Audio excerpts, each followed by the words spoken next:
Oh, I thought we were going to get a late shot from Sipple there. Maybe he'll text me in a matter of 3 minutes and he'll say, "You can call now. I'm good." We were playing our own little game. He just texted me. He said, "Ready." We were playing our own little game of fake Sipple earlier, and I thought, I wonder what Sipple thinks about the potential, the addition of grass to Memorial Stadium. And I said, here's what I think he'd say. It's not, Hap, I don't really, I don't know if I do those things. It's not in my purview. That's what I thought, maybe. So there's your on the fly fake Sipple of the day as he joins us now on the 42 Degrees Source Hotline. Hi, Sip. What was that you were just doing? What do you think about grass at Memorial Stadium? I love it. You love it? Yeah. I mean, it's in fact, I couldn't be more excited, actually. I think it's one of the coolest things that will happen to that program in a long time. What? What are you talking about? I'm not joking around at all. They got a 5-star quarterback. Did you hear? That's true. That helps. But he comes and goes. Those players come and go. The grass stays.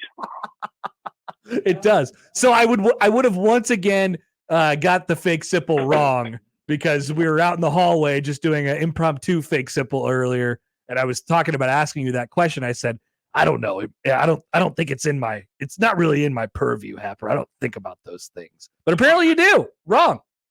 My purview. You would say that. You would say purview. No, I honestly, I think it's incredible. It's incredible that they're gearing toward it, which has become pretty clear. I love that. I love it. Okay, good. Sipple, I was we haven't talked about Monte Kiffin today, but I wanted to kind of wait and ask you about obviously his history within the Nebraska program. I was thinking about it a little bit last night, and his he was passed up for the job when Osborne got it, stuck around, and that was kind of underscored, most of the Osborne era. They didn't have a lot of assistant turnover and stuff like that. Like, what's the first thing that comes to your head when you think about Monte Kiffin, the architect of so many great defenses? Yeah, I mean, the first thing that comes to mind is it all started in Nebraska. His career started in Nebraska. It was 1966. He became a GA and then worked his way into the defensive coordinator position, and then had an incredible, really, really incredible NFL run where he became an innovator. I don't know if I don't like to say he's the creator of the Tampa 2. You might be able to say that. It's a little more complex than that, I think. But he's credited with the Tampa 2, which was designed basically to combat West Coast offenses. So he's, I would say, incredibly innovative was incredibly innovative as a defensive coach. What really comes to mind too is think about the Devaney staff that had Tom Osborne as the offensive coordinator and Monte Kiffin as the defensive coordinator. Yeah.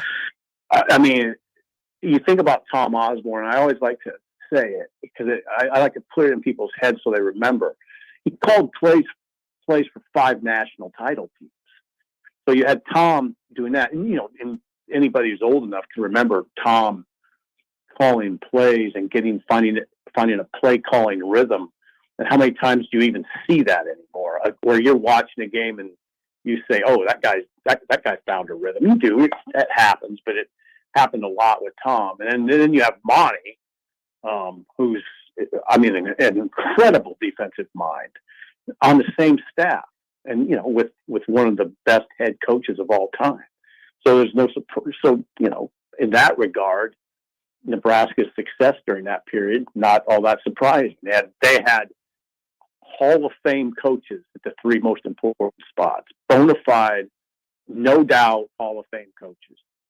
Yeah, no doubt about it. Steve Sipple joins us on the 42 Degrees Source Hotline. Steve Sipple, he of Husker Online. So we've been able to kind of gather some more information this week What do you like about John Butler, Nebraska's new secondary coach? Well, I like the fact he's a seasoned coach in this situation. In the context of the current situation, I think it's real. I'm older, so I think I would say that experience does matter in a lot of cases. And I think in the context of this situation, him taking over the secondary on January 8th July 8th or whenever the hell he started. He started on Sunday. Yeah. Whatever that date was, so close to camp. So, July 31st is when they start their preseason camp. So you need a seasoned dude that can step in that situation, because it's a mega challenge from a, he's got to learn a defense. Now, I don't think that is necessarily unwieldy for a 51-year-old who's seen it all, but he's got to learn the vernacular, which is not, it's not going to be a situation where he comes in and says, hey, this is the way I term things. I don't know how you guys do it, but this is the way no, it's not right. He's got to learn a new language. And then he's got to impart that language to a bunch of guys he doesn't know, the players. So that's all very challenging with not much time left before camp. And then by the way, you're stepping into a defense that expects to be good. We expect it to be good. More importantly, they expect it to be good. The players expect it to be good. The coaching staff expects it to be good. He can't be a hiccup. He's got an excuse, but he's not a guy that uses excuses, because look at his resume. Look what he's done with the Bills. The last 6 years as their secondary coach, that secondary has been a strong suit for the Bills. So, yeah, he's 51. He's 51 years old. He's coached, he's been in the NFL now for a while. I think his last college job was 2013 at Penn State. That's the only drawback I see, because the world has changed so much in college since 2013. So there's going to have to be some adjustment. And I don't know what kind of recruiter he is. So, but anyway, no, I'd say Rhule.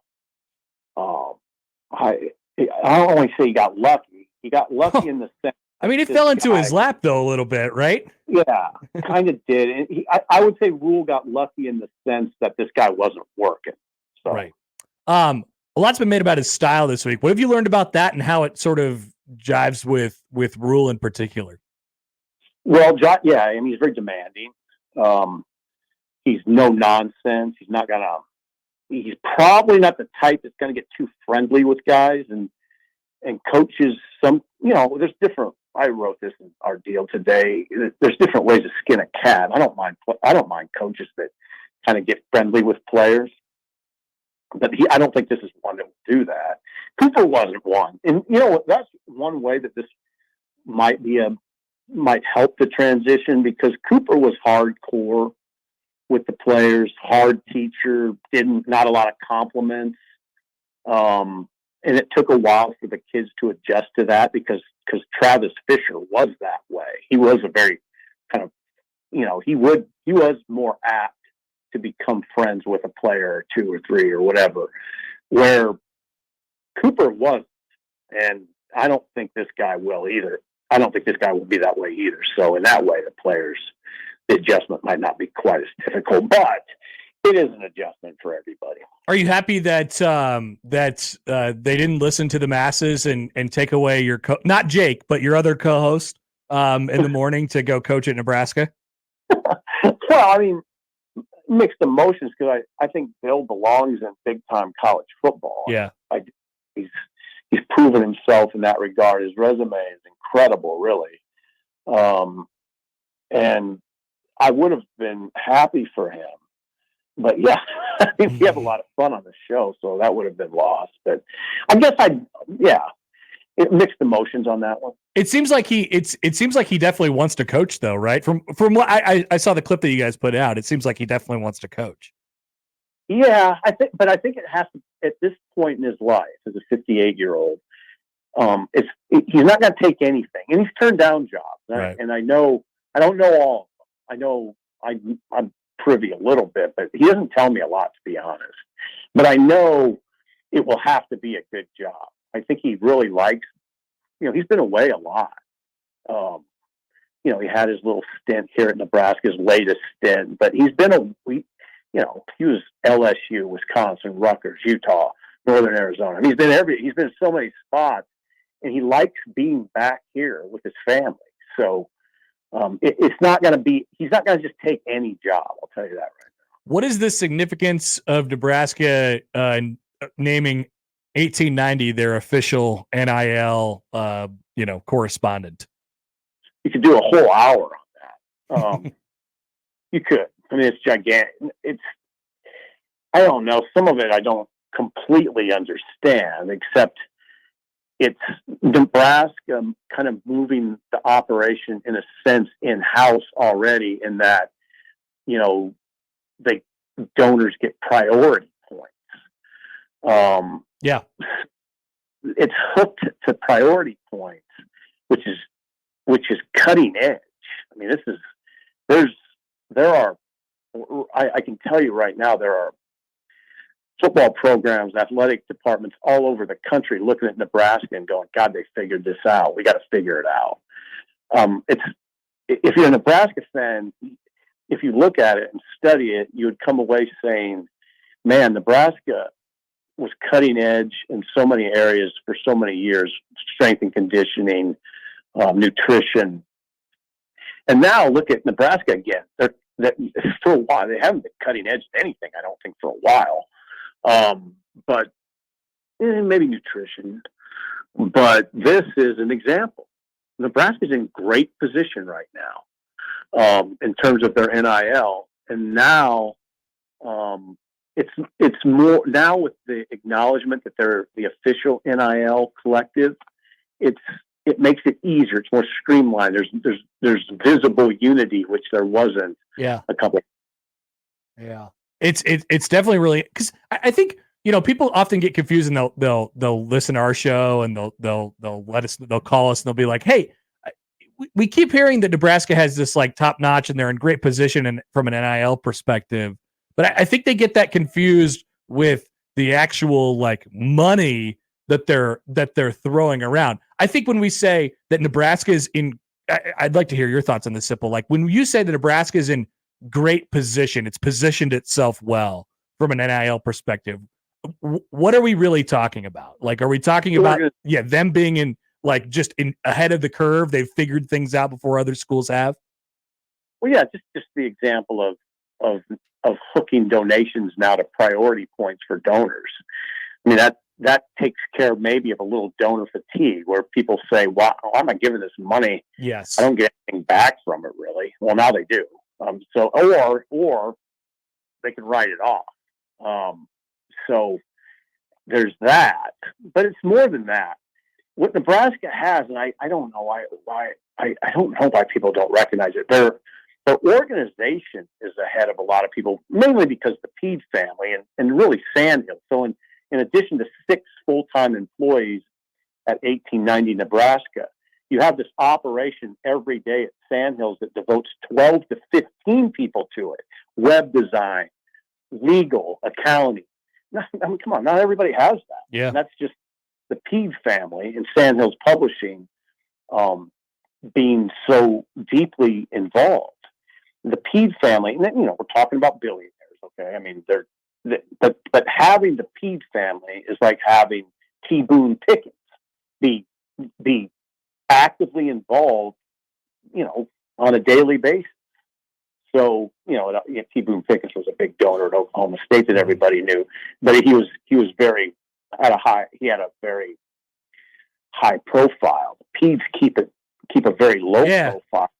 They keep a really low profile, but I don't know what would happen in Nebraska if the Pedes ever left the scene. Yeah, I think the key difference there is like it seems, I guess this is from the outside looking in at T. Boone Pickens, like he was like throwing money at stuff, right? And I think in the Pete's case, it's more like, well, we have money, yes, but we have resources and we have some of the infrastructure, and we're going to use that to our advantage. Like that's where Nebraska is really trying to make a difference here, it seems like. Yeah, I mean, and then just, from a pure ability to pay players, Nebraska's in good shape. I mean, they're going to be able to handle the $22 million in-house, the in-house price, which is important, but also still have 1890. And I imagine 1890's got about $15 million available is what is about what I've heard. And I don't mind saying that on the radio. They're in that range. So yeah, Nebraska, what I always say is that the collective for Nebraska, the 1890 Nebraska would be the least of Nebraska's problems right now. Yeah. That's there's nothing to worry about. There's other things that would hold them back than that. Trust me. All right, Sipple. Great to talk as always. Enjoy your weekend. You doing anything this weekend? Working. Interesting. I got to write, and I'm working today, and I'll probably work tomorrow. I don't know, Sunday. Just try to stay cool, I guess. You work to stay cool. I like that. That's productive. Yeah. All right. There you go. Probably ride the hog. Yeah, there you go. Take the hog out, just at least for a little bit. Don't get too hot, though.